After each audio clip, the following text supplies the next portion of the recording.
Hello guys, welcome back to Sports Angle. I am back on this channel after a long time. Sorry for the delay. And it is back because the Premier League is also back this week. It's an exciting time. Finally, this international break is over and there is some great football to look forward to on the weekend. But we are here to discuss about how the six top Premier League teams will be looking and in what shape or form will they be attacking the Premier League season. So let's get into that. Okay, so you guys would be wondering why this video right now and not at the start of the league. It's as plain and simple as that. The transfer window has ended. We know which of these teams are going to be in which UCL groups, and at the same time we have watched them 3 times, so there's a clear assessment of how they're going to be, how they're going to be set up, and what their philosophy is going to be going into the next season. The most important team which will be there in the Premier League and will be at the top and the favourites to win the Premier League title and to defend their title is Manchester City. Manchester City currently lies 7th in the Premier League table. They have scored 10 goals, conceded only 1. So that just shows that they're going to be very, very clinical throughout the season. And they've also been clinical in the transfer window, in which they have got Jack Grealish, creatively explosive player, and Nuno Mendes, who's a very good left back option and better than what they have currently. Now their next match is going to be against Leicester City. Leicester City did surprise them last year, but I don't think so that's going to happen again this year. Man City will be in control of the game, and it will be an exciting one to see both for Pep Guardiola and for the Manchester City fans. Now, what is most important, they have to be really, really careful is, someone in that team has to take a full onus of taking the goal scoring responsibility. The goal scoring responsibility is something which can fall on the shoulders of Sterling, Gabriel Jesus, Riyad Mahrez, even Bernardo Silva, and obviously Jack Grealish, who's the new addition to that squad. Now, most importantly, I do believe that they will not be thinking about the striker problem. They will not be thinking about those things. Again, going into the season, their main objective is going to be shining in the Champions League. And although it will be slightly difficult because, yes, you have PSG on that side and you have Messi, obviously he's determined to win it with PSG. And you have RB Leipzig, who are also dark horses in that particular group. So we are well versed with that. And let's see how Manchester City do in that particular group and how they go into this season. And I think that they are going to be very, very clinical. Now, talking about Manchester City's prestigious neighbours by team, Manchester United. Manchester United currently lie 3rd in the Premier League table. They have scored 7 goals, conceded 2, and are in a very, I would say, comfortable situation because their next fixture is against Newcastle, the second debut for Cristiano Ronaldo, and that game is kicking off at 7:30 India local time. And it's going to be really exciting to watch just because, it's a second home debut, everybody's really stoked, and, it's going to be a huge buzz around Manchester. Now, most importantly, what Manchester United have done right this season is they have gone out there and bought the players who are going to only improve their squad. They had a centre-back problem, they went and bought Rafael Varane, who's probably won everything, and world-class centre-back. Jadon Sancho, who is one of the best right wingers of his age category. And you obviously bought Cristiano Ronaldo, who's one of the greatest players of all time. Most importantly, I believe they have not addressed the issue of their holding midfielder, the defensive midfielder aspect, which is going to be slightly worrisome for them as the season goes on. But when the fixture congestion comes, which is in November and December, they are not going to be very, very worried about the quality of the players which they're going to be facing. It's more about adjusting, and it comes down to the game management of Ole. Most importantly, I do believe they cannot take their Champions League group lightly this time. They have to be on their toes because although they have the easiest Champions League group amongst the top 6 Premier League clubs, it's not going to be that easy because these teams show grit, and obviously their main objective is going to be to upset Manchester United and to go for a big game kill. Now, however, I do feel that Manchester United's next game against Newcastle is not going to be that easy, but relatively easier, and they have a good run of games going forward. Now let's see how they do it. They need to mount a title charge. They need to close in that gap to Manchester City. It's been long they've won a trophy. It's been long they have properly challenged for the Premier League title. So I hope this year is the year where everyone, just takes responsibility and gets that cup home. Yes, now we talk about Manchester United's ancient rivals, Liverpool. Currently lying 5th in the table, again does not reflect their position.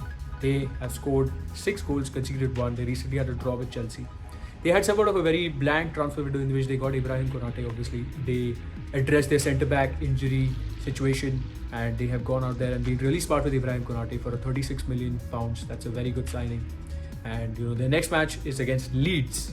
Now, Leeds are a team which love to run both when they have the ball and when they don't. So that's a very, very rare combination you see. And Marcelo Bielsa is one of the rarest of coaches who likes to play that kind of a formation, even when it is such a high intensity league, such as the Premier League.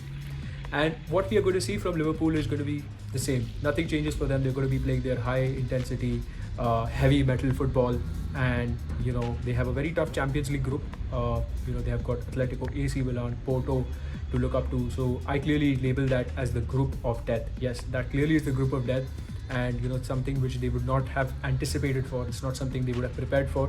But given that Liverpool were European champions not so long ago, I think that pedigree and that kind of experience helps them. And it will also, once their players have come back, that improves the morale of the squad. Jurgen Klopp is an experienced manager. He knows how to deal with these situations. Now, a lot of people are discounting them not to challenge for the Premier League this year, but I do believe that with a fit squad and with their top three and their front three firing, they can be, as lethal as it comes. Most importantly, I do believe that Klopp's understanding of the game has further improved, and it keeps evolving with every season, in which he likes to play around with his midfielders. The only aspect where I feel they might be lacking is in creativity, because their fullbacks are their playmakers, and they need someone in the middle of the park who can grab the game by the scruff of its neck and make things happen. So let's see what happens with Liverpool. Now let's talk about Chelsea. Some people call them mentality monsters, some people call them the ambitious guys from South London. Now, what I think about them is that yes, they are very ambitious and a team you always have to watch out for. I grew up watching the Manchester United-Chelsea rivalry, and I hope it reignites this season, because both the teams have bolstered their attack, they've addressed their problems. Chelsea currently lie 4th in the Premier League table. That again does not reflect as to where they can be. They are huge Premier League favourites. I believe they've scored 6 goals, conceded only 1, and they held off a draw at Anfield with 10 men. Now that's recommendable. So you can see they have the physicality option out there, in terms of Tori Rudiger, Romelu Lukaku, Kovacic. All these players are very, very physical and very good in the air. At the same time, they've also got up there and improved their squad with Saul Niguez and enhanced their particular midfield. So what Saul Niguez will do is he'll probably push Kovacic, Kante in training to become better players, and at the same time that helps them get a different dynamic. They can play with a 3-man midfield, they can play with a 2-man midfield. Now that is really, really exciting to see for Chelsea fans and for the other Premier League fans, who will be coming up against them. However, I do believe that they're going to be slightly vary of pace. They will need to have more pace in that attack, with the likes of Timo Werner playing regularly and Kai Havertz, because to break certain teams such as Newcastle or Norwich, where you need that kind of speed to break, you need such quick players such as Timo Werner, Kai Havertz to be on song, and you need them to be out there in the open on the wider areas attacking the fullbacks. Now, their Champions League is very interesting. They have Juventus in that particular group. However, the other teams are not so challenging to their progress.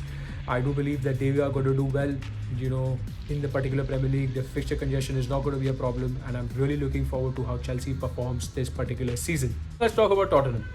Tottenham have had a new manager, a new football director.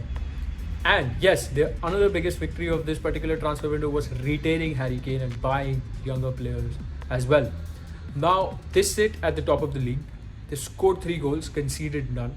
They are playing in the European Conference, so they don't have that much of a European distraction like the other teams, or their counterparts as we like to call them. And the biggest victory, again, as I said, is Harry Kane. Now, what Nuno wants to do is he wants to combine the exuberance of the youth and also the experience of the players such as Son, Harry Kane, Dele Alli, Lucas. And he wants to be transforming Tottenham into this particular mentality where if they want to go out and close games, they don't want to be having those lapses of concentration where they concede goals. However, it's going to be really interesting to see in the next match against Crystal Palace how they're going to be set up and how they address their problems of breaking down teams which really set back, because of late they have had a problem in breaking down them. And only conceding 0 goals is a good defensive display, but they need to score more goals if they are supposed to sustain that particular position which they have currently held on to. Now, what's really interesting to see is how they have held Harry Kane back, and it's a huge masterclass pulled off by Daniel Levy and Nuno.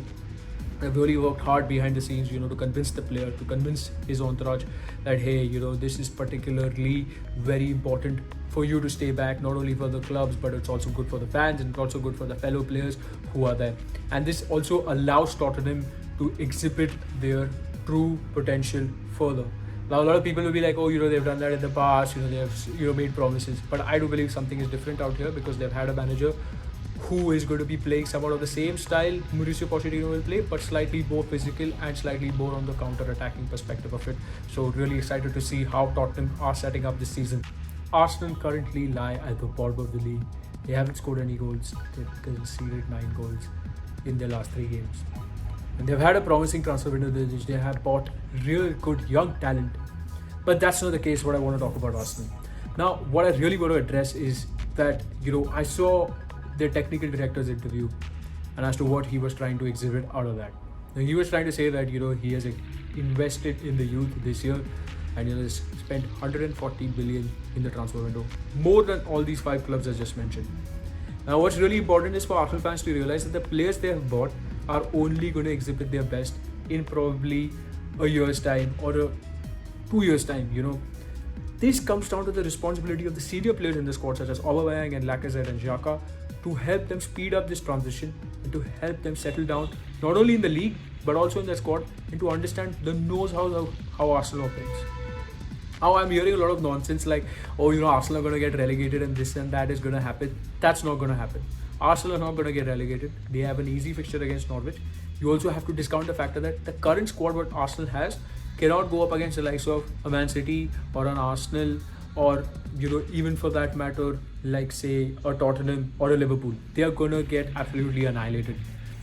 You have to give Arsenal that breathing time, that particular space in which their players can develop, the manager can mature, and at the same time their technical director to understand what are the demands of the Premier League.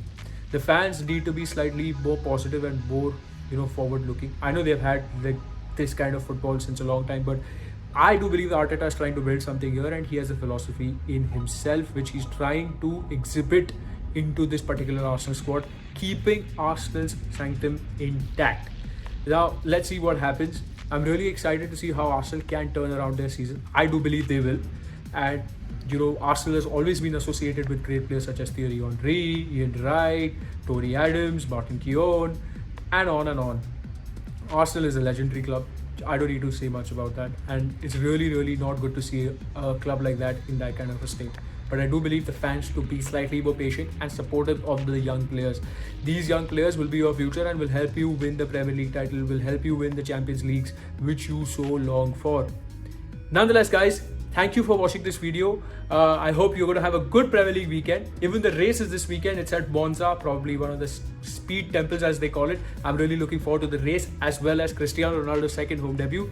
Drop in the comments down below which is going to be your top 6 in the chronology they're going to finish in. I'm really looking forward to that. And thank you. Like, share and subscribe.